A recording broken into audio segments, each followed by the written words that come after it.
राधा तू बड़भागिनी, कौन तपस्या कीन।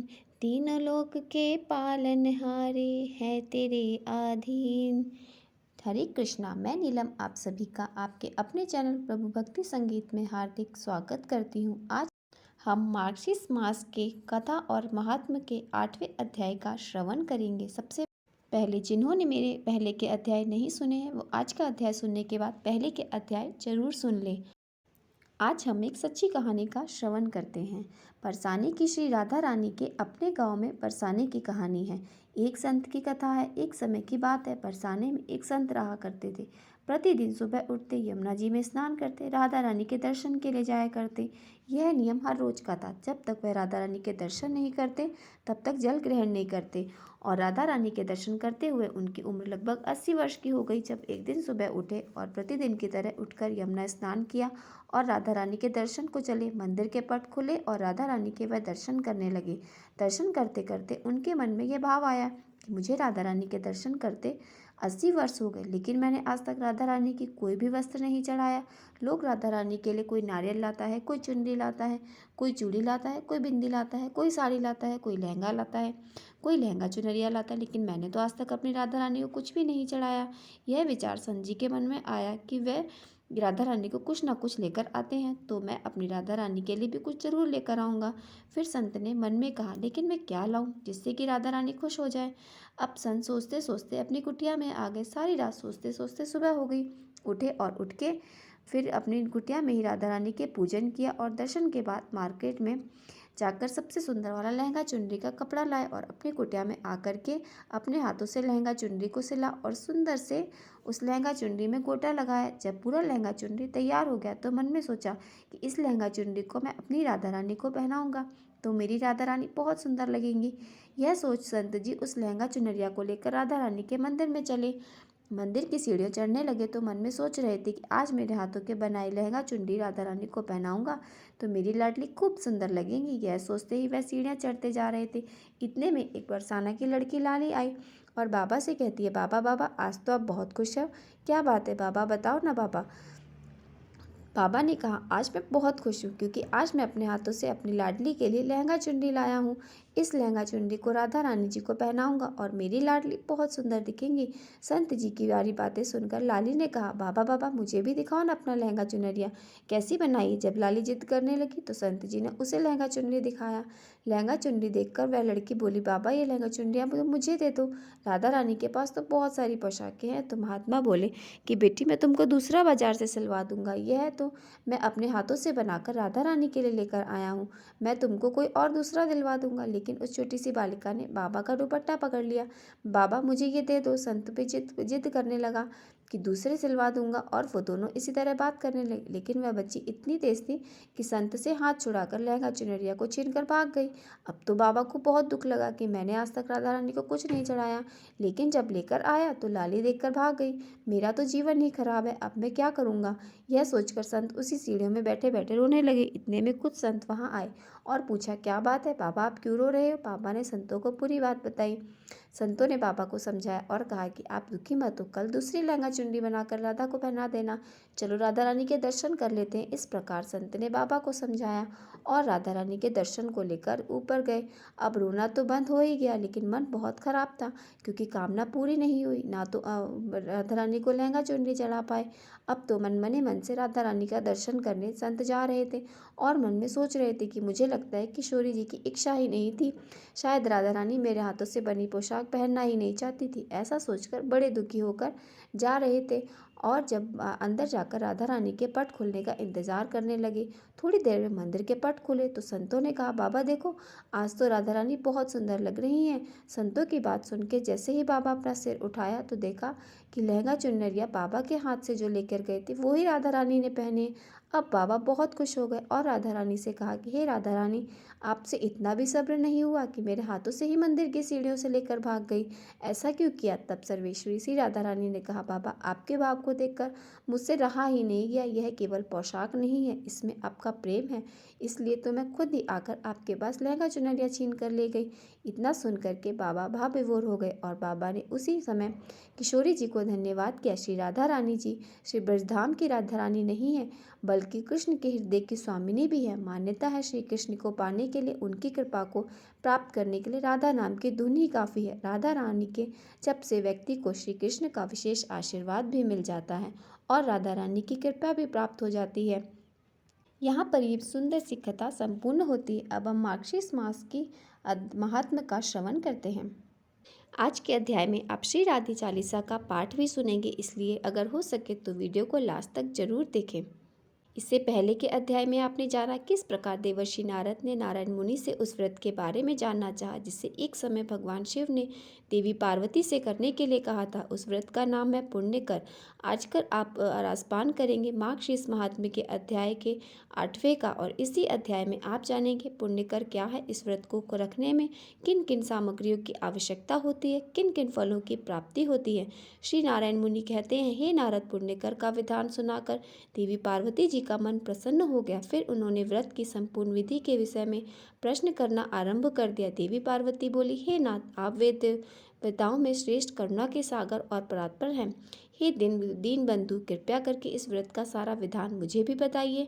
प्रभु, कौन कौन से द्रव्य और फल इस व्रत में उपयोगी होते हैं, इसका समय क्या है, किस नियम का पालन करना होता है, इसमें आहार का अर्थात भोजन का क्या विधान है, उससे में क्या फल लेना होता है, यह सब मुझे विनम्र सेविका का वर्णन कीजिए। साथ ही एक उत्तम पुरोहित पुष्प एकत्रित करने के लिए ब्राह्मण और सामग्री जुटाने के लिए वृत्तियों को भी नियुक्त कर दीजिए। इसके अलावा और जो भी व्रत के लिए उपयोगी वस्तु हैं जिन्हें मैं नहीं जानती, वह सब भी एकत्रित करवा दीजिए, क्योंकि स्त्रियों के लिए तो स्वामी ही है सब कुछ प्रदान करने वाला होता है। स्त्रियों की 3 अवस्थाएं होती है, कुमार, युवा, वृद्ध। अवस्था में पिता कुमार अवस्था में पिता, युवा अवस्था में पिता, वृद्धावस्था में पुत्र हर प्रकार से पालन करने वाले होते हैं। प्राणनाथ, आप तो सर्वात्मक साक्षी और सर्वज्ञ हैं, सब कुछ जानते हैं, इसलिए आपने आत्मा की निवृत्ति का कारण भूत एक श्रेष्ठ पुत्र जो तो मुझे अवश्य ही प्रदान कीजिए। भगवान, यह तो मैंने अपनी जानकारी के अनुरूप आप जैसे महात्मा से निवेदन किया है। आप तो सभी के आंतरिक अभिप्राय के ज्ञाता और परम ज्ञानी हैं, भला मैं आपको क्या समझा सकती हूँ। ऐसा कहकर पार्वती जी ने बड़े प्रेम से अपने पतिदेव के चरणों में अपना माथा झुका दिया। तब कृपा सिंधु भगवान शिव कहने को तत्पर हुए। भगवान कहने लगे, हे देवी, मैं इस व्रत की विधि, नियम, फल और व्रत में उपयोगी द्रव्यों फलों का वर्णन करता हूँ। सुनो, इस व्रत के लिए मैं फल पुष्प लाने के लिए 100 शुद्ध ब्राह्मणों की सामग्री जुटाने के लिए 100 वृत्तियों को और बहुसंख्यक द्रांसपल्याम ज्ञानी और मेरे ही समान है उनकी नियुक्ति करता हूँ। तुम इस सभी को ग्रहण करो। देवी, शुद्ध करने समय आने पर परम नियम पूर्वक व्रत का अनुष्ठान करना चाहिए। प्रिय, माघ मास की शुक्ल त्रयोदशी के दिन इस व्रत का शुभारंभ होता है। उत्तम वृत्ति को चाहिए कि व्रत के आरंभ से पहले दिन उपवास करें, शरीर को अत्यंत निर्मल करके यत्न पूर्वक वस्त्रों को धोकर स्वच्छ कर ले और फिर दूसरे दिन सुबह सवेरे जल्दी उठ जाए और मुख को शुद्ध करके फिर निर्मल जल से स्नान करें। फिर हरि का ध्यान करके आचमन करें, पवित्र हो जाएं और फिर भक्ति सहित श्री हरि को अर्घ्य देकर जल्दी ही अपने घर लौट आएं। वहाँ पर धुली हुई धोती और चादर धारण करके पवित्र स्थान पर बैठे, फिर आचमन और तिलक करके अपना नित्य कर्म समाप्त करें। सबसे पहले प्रयत्नपूर्वक पुरोहित का वर्ण करके स्वस्ति वाचन पूर्वक कलश की स्थापना करें, फिर वेद विहित संकल्प करके इस व्रत का अनुष्ठान करें। किसी भी व्रत में, जैसा कि आपको पता है और मैं हर वीडियो में बताती हूँ, कोई भी व्रत करने से पहले आपको संकल्प जरूर लेना चाहिए। भगवान शिव कहते हैं कि इन सब के बाद सौंदर्य, नेत्र दीप्ति, विविध अंगों के सौंदर्य, प्रपति, सौभाग्य आदि के लिए तरह तरह की वस्तुओं के संख्या सहित समर्पण करने की बात कहकर फिर से बोले, देवी, पुत्र प्राप्ति के लिए कुष्मांड, नारियल, जबीर और श्रीफल, इन फलों को श्री हरि को समर्पित करना चाहिए। व्रत करने वाले भक्तों को चाहिए कि व्रत के दिन संपत्ति की वृद्धि करने के लिए झांझ, मजीरा आदि तरह तरह के बाजे बजाकर श्री हरि को सुनाएं। फिर स्वामी की भोग वृद्धि के लिए भक्ति पूर्वक श्री हरि को मनोहर खीर और शक्कर युक्त घी और पूरी का भोग प्रदान करें। हरि भक्ति की विशेष उन्नति के लिए अपनी इच्छा से सुगंधित फूलों की 1,00,000 माला, जो कि टूटी हुई ना हो, भक्ति पूर्वक श्री हरि को अर्पित करना चाहिए। हे दुर्गे, श्री कृष्ण की प्रसन्नता प्राप्ति के लिए नाना प्रकार के स्वादिष्ट और मधुर नैवेद्य का भोग लगाना चाहिए। सुव्रत, इस व्रत में श्री कृष्ण को प्रसन्न करने के लिए भक्ति सहित तुलसी दल से संयुक्त तरह तरह के फूल निवेदित करने चाहिए। व्रती को चाहिए कि वह व्रत काल में जन्म जन्मांतर में अपने धन धान की समृद्धि के लिए हर दिन 1 सहस्त्र ब्राह्मणों को भोजन कराए। देवी प्रतिदिन पूजन काल में फूलों से भरी हुई 100 अंजलि या समर्पित करे और अपने मन में श्रीहरि की भक्ति बढ़ाने के लिए 100 बार प्रणाम करे। सुव्रत फल: व्रत काल में 6 महीने तक हवि शयन, 5 महीने तक फलाहार और एक पक्ष तक हवि का भोजन करे। फिर एक पक्ष तक केवल जल पीकर रहे। अग्निदेव के लिए 100 अखंड रत्न दीपों का दान करना चाहिए। रात में कुशा का आसन बिछाकर उस पर बैठकर जागरण करना चाहिए। देवी इस प्रकार व्रत के भली भांति पूर्ण होने पर फिर उद्यापन करना चाहिए। उस समय 360 डलियाएं जो कि वस्त्रों से ढकी हुई हों और भोजन के पदार्थों, यज्ञोपवीत और मनोहर उपहारों से सजी हुई हों, उन्हें दान करना चाहिए। 1360 ब्राह्मणों को भोजन और 1360 तिलों की आहुतियाँ देने का विधान है। फिर व्रत समाप्त हो जाने पर विधि पूर्वक 1360 स्वर्ण मुद्राओं को दक्षिणा देनी चाहिए। और इसके अलावा व्रत की समाप्ति के दिन दूसरी दक्षिणा भी बताऊंगा। देवी इस व्रत का फल यही है कि श्रीहरि की भक्ति में दृढ़ हो जाती है। श्रीहरि के समान तीनों भवनों में विख्यात पुत्र उत्पन्न होता है। सौंदर्य, पति, सौभाग्य, ऐश्वर्य और अतुल धन की प्राप्ति होती है। महेश्वरी, यह व्रत प्रत्येक जन्म में समस्त मनवांछित सिद्धियों का बीज है, जिसका मैंने इस प्रकार वर्णन किया है। हे देवी, तुम भी इस व्रत का अनुष्ठान करो, साध्वी तुम्हें पुत्र उत्पन्न अवश्य होगा। ऐसा कहकर शिव जी मौन हो गए। श्री नारायण जी कहते हैं, हे नारद, इस प्रकार व्रत के विधान को सुनकर देवी का मन प्रसन्नता से खिल उठा। फिर उन्होंने अपने स्वामी शिव जी से दिव्य और शुभ कहानी व्रत कथा के विषय में जिज्ञासा प्रकट की। श्री पार्वती जी ने पूछा कि हे नाथ, यह व्रत, इसका फल तो इसका विधान तो बड़ा ही अद्भुत है। भला किसने इस व्रत को प्रकाशित किया? इसकी श्रेष्ठ कथा का भी वर्णन कीजिए। तब श्री महादेव जी बोले, प्रिय मनु की पत्नी शत्रुपा, जो पुत्र के दुख से दुखी थी, ब्रह्मलोक में जाकर ब्रह्मा जी से बोली। शत्रुपा ने कहा, हे ब्राह्मण, आप तो जगत का पालन पोषण करने वाले और सृष्टि के कारणों के भी कारण हैं, इसलिए आप मुझे यह बतलाकर कृपा करें कि किस उपाय से बांझ को पुत्र उत्पन्न हो सकता है, क्योंकि हे ब्राह्मण, उनका जन्म, ऐश्वर्य और धन सब निष्फल ही होता है। पुत्रवानों के घर में पुत्र के बिना अन्य किसी वस्तु की शोभा नहीं होती। तपस्या और दान से उत्पन्न हुआ पुण्य जन्म जन्मांतर में सुखदायक होता है, परंतु पुत्र पिता को अर्थात इसी जन्म में सुख, मोक्ष, धर्ष प्रदान करता है। निश्चय ही पुत्र नामक नरक से रक्षा करने का कारण भी होता है। हे ब्राह्मण, आप पुत्र ताप से संतप्त हुई मुझ अबला को पुत्र प्राप्ति का उपाय बतला दीजिए, तभी कल्याण है, अन्यथा मैं पति के साथ ही वन में चली जाऊंगी।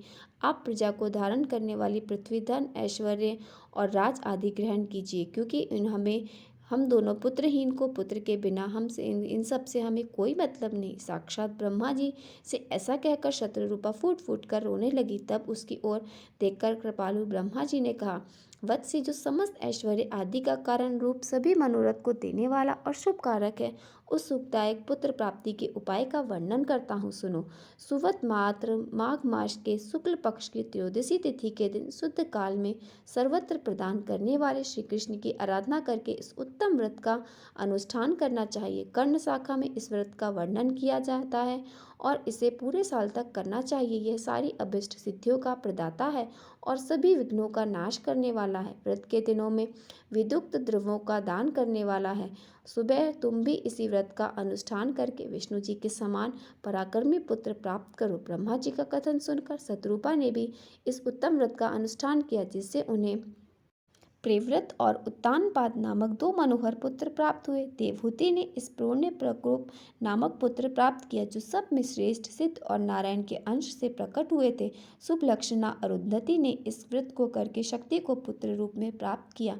शक्ति पत्नी को इस व्रत के पालन से पराशर नामक पुत्र की प्राप्ति हुई। अदिति ने इस व्रत का अनुष्ठान करके वामन नामक पुत्र प्राप्त किया। ऐश्वर्यशालिनी सची ने इस व्रत को करके जयंत नामक पुत्र को जन्म दिया। इस व्रत को करने से उत्तानपाद की पत्नी ने ध्रुव को और कुबेर की पत्नी ने नल कुबर को पुत्र रूप में प्राप्त किया। इस उत्तम व्रत के पालन से सूर्य पत्नी को मनु, अत्रि पत्नी को चंद्र रूप पुत्र मिले। अंगिरा की पत्नी ने भी इस उत्तम व्रत का अनुष्ठान किया, जिसके प्रभाव से उनके पुत्र बृहस्पति हुए, जो देवताओं को आचार्य कहलाते हैं। भृगु पत्नी ने इस व्रत का पालन करके शुक्र को पुत्र रूप में प्राप्त किया। जो नारायण के अंश और समस्त तेजस्वी में परमोत्कृष्ट हैं और यही दैत्यों के गुरु हैं। देवी, इस प्रकार मैंने तुमसे व्रतों में उत्तम पुण्य व्रत का वर्णन कर दिया। कल्याणम श्री राजनंदिनी, तुम भी इस व्रत को अब अवश्य करो। सुबह यह व्रत राजेंद्र पत्नियों के लिए सुख साधने वाला है, देवियों के लिए सुखप्रद है और साध्वी नारियों के लिए तो यह प्राणों से भी बढ़कर प्रिय है। महासाध्वी, इस व्रत के पुण्य प्रभाव से संपूर्ण देवताओं के ऐश्वर्य और स्वयं श्री तुम्हारे पुत्र होंगे। नारद ऐसा कहकर शंकर जी मौन हो गए और फिर परम प्रसन्न हुई पार्वती देवी ने शंकर जी की आज्ञा से उस व्रत का अनुष्ठान किया। इस प्रकार मैंने तुमसे गणेश जी के जन्म का कारण, जो कि सुखदायक, मोक्षप्रद और सार रूप है, वर्णन किया। देवर्षि, अब और क्या सुनना चाहते हो? तब देवर्षि नारद ने मुनि नारायण से जो भी प्रश्न किया उनका वर्णन आप अगले अध्याय में जरूर सुनिएगा। उम्मीद करती हूँ आपको आज की वीडियो पसंद आई होगी। अगर वीडियो अच्छी लगे तो वीडियो को लाइक और मेरे साथ जुड़े रहने के लिए चैनल को सब्सक्राइब करना ना भूलें। तुलसी महारानी नमो नमो, हर की पटरानी नमो नमो। तुलसी महारानी नमो नमो, हर की पटरानी नमो नमो।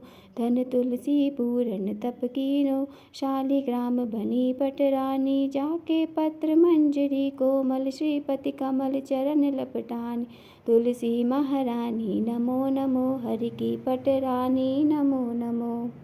धूप दीप नवेद आरती, पुष्पन की वर्षा बरसानी। 56 भोग 36 व्यंजन, बिन तुलसी हरि एक न मानी। तुलसी महारानी नमो नमो, की पटरानी नमो नमो। सभी सखी मैया तेरो जश गावे, भक्ति दान दीजे महारानी। नमो नमो तुलसी महारानी, तुलसी महारानी नमो नमो। तुलसी महारानी नमो नमो, हरि की पटरानी नमो नमो।